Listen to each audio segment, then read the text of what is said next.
Hay indicios de que el Salmo 119 fue escrito por el rey Ezequías. De ser así, quizás lo escribiera cuando todavía no era rey, sino solo un príncipe. En este salmo se puede percibir que Ezequías profesaba un gran respeto a la palabra de Dios, y esto lo demostró en su vida. El registro nos dice que él se aferró a Jehová, no dejó de seguirlo, obedecía los mandamientos. El rey Ezequías, a diferencia de Jehoshafat, tuvo que contrarrestar la mala influencia de su padre. No fue criado en el seno de una familia piadosa. Su padre, el rey Acaz, fue un infiel idólatra que quemó vivo por lo menos a uno de sus hijos, como sacrificio a un dios falso. Ezequías vio por sí mismo, a medida que crecía, cómo Acaz se encargaba de los asuntos de Estado. Judá estaba rodeada de enemigos. Siria se alió con Israel para sitiar Jerusalén. Los edomitas y los filisteos hicieron incursiones en Judá y hasta tomaron algunas ciudades.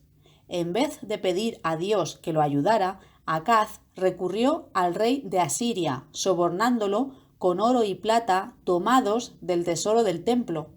Pero esta maniobra no resultó en paz duradera para Judá, sino más bien por poco arruina al país. Pese a ese mal ejemplo, Ezequías hacía lo que estaba bien a los ojos de Jehová. ¿A qué se debió que Ezequías fuera tan diferente a su padre? Es posible que su madre, Abías, de la que se sabe muy poco, fuera un buen ejemplo para él. O tal vez se debiera a la influencia del profeta Isaías, o quizás también del profeta Miqueas, que también era su contemporáneo. Un buen ejemplo para él fue sin duda su abuelo Jotán. Él hacía lo que estaba bien a los ojos de Jehová. Aunque pasó situaciones difíciles, nunca dejó de servir a Dios. Fue haciéndose más poderoso porque se resolvió a seguir los caminos de Jehová su Dios. Según la cronología, Ezequías tenía unos 9 años cuando murió su abuelo Jotán. Ezequías ascendió al trono a los 25 años de edad. Era relativamente joven, lo cual no impidió que fuera un buen rey. El contexto del Salmo 119 nos permite conocer algunos detalles que nos indican que no tuvo una vida fácil. Algunos de sus compañeros, supuestos adoradores del Dios de Israel, no amaban los principios bíblicos como él. Salmos habla de príncipes y de reyes. Rodeado como estaba de practicantes de la religión falsa, es posible que Ezequías se convirtiera en objeto de burla en la corte real. Dice: hablan contra mí, le responderé al que me insulta. Es muy probable que debido a aquella situación se le hiciera difícil conciliar el sueño. Dice: no he podido dormir de tanta tristeza. Aunque el salmista era un hombre piadoso, no adolecía de un sentimiento de superioridad moral. Reconocía con franqueza sus propias imperfecciones. Ojalá pueda mantenerme firme. Andaba descarriado. Me he descarriado como una oveja perdida. Algunos pueden apartarse de Dios un tiempo, pero pueden recuperar la seguridad espiritual que perdieron. El salmista no permitió que el pecado lo controlara. ¿Cómo puede un joven mantener limpio su camino?, se preguntó. Y respondió: estando en guardia y actuando de acuerdo con tu palabra. Luego, subrayando la influencia positiva de la palabra de Dios, añadió: atesoro tus palabras en mi corazón para no pecar contra ti. Ezequías tenía el ardiente deseo, ansias de comprender las maravillas de la ley de Dios. Cuando Ezequías tuvo más experiencia en la vida, pudo comprobar lo bien que les resultaban las cosas a los que seguían la ley de Dios, lo cual acrecentó el cariño que le profesaba. ¡Cuánto amo tu ley! Un detalle curioso es que Jesucristo citó del Salmo 119 cuando dijo: tu palabra es la verdad. En el Salmo 119 hallamos 9 expresiones sinónimas que se refieren a la palabra o hechos de Dios. Llama la atención que en el Salmo 19, escrito por el rey David, se menciona 5 de estas expresiones.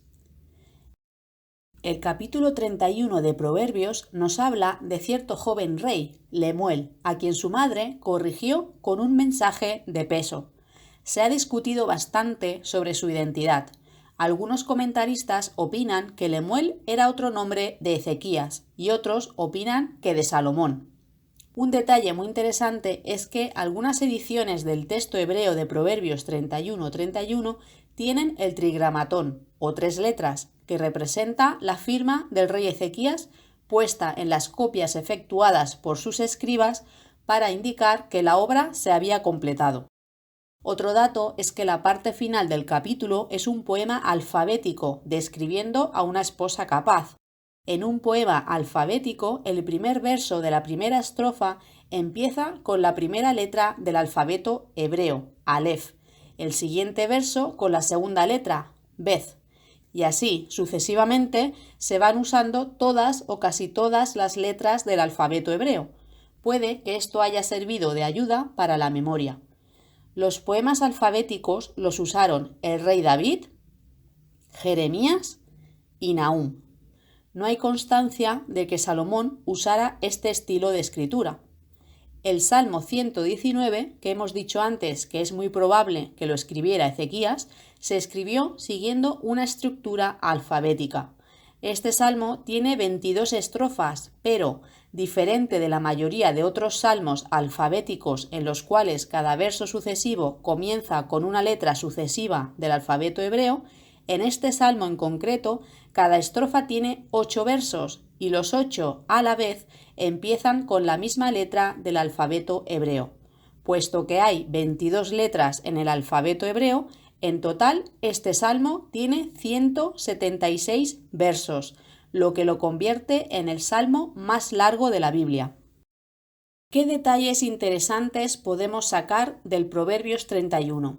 La triple repetición del ruego de la madre de Lemuel evidencia su preocupación ansiosa porque su hijo preste atención a sus palabras. Está preocupada por el bienestar espiritual de su hijo. La madre de Lemuel va directamente al grano. No le des tu vigor a las mujeres ni sigas los caminos que acaban con los reyes. También le advierte sobre el peligro de beber en exceso. No es de reyes beber vino. En cambio, al no tener estos vicios, el rey puede juzgar con justicia. Podría ser que Ezequías en un momento dado necesitara de esta corrección, porque como hemos visto antes, el salmista dijo: «Me he descarriado como una oveja perdida». Es lógico que las madres se preocupen de las perspectivas matrimoniales de los hijos que van haciéndose adultos. La madre de Lemuel dirige entonces su atención a las cualidades de una esposa ideal. Para atraer a una esposa capaz, Lemuel tenía que cumplir con las responsabilidades de un esposo capaz. Muy probablemente, hablando por experiencia personal, le recuerda a su hijo la importancia de que valore a su futura esposa. Debe ser la persona a la que más quiera en la tierra. Es obvio que Lemuel valoró el sabio consejo de su madre. Observamos, por ejemplo, que en el Proverbios 31, versículo 1, se refiere a las palabras de su madre como si fueran suyas, de modo que tomó a pecho la corrección que ella le dio y se benefició de su consejo. El rey Ezequías era un hombre de profundos sentimientos. Después de que Dios lo curó de su enfermedad mortal, escribió la canción de agradecimiento registrada en Isaías 38. Él llega a la conclusión de que lo más importante es poder alabar a Jehová en su casa todos los días de nuestra vida.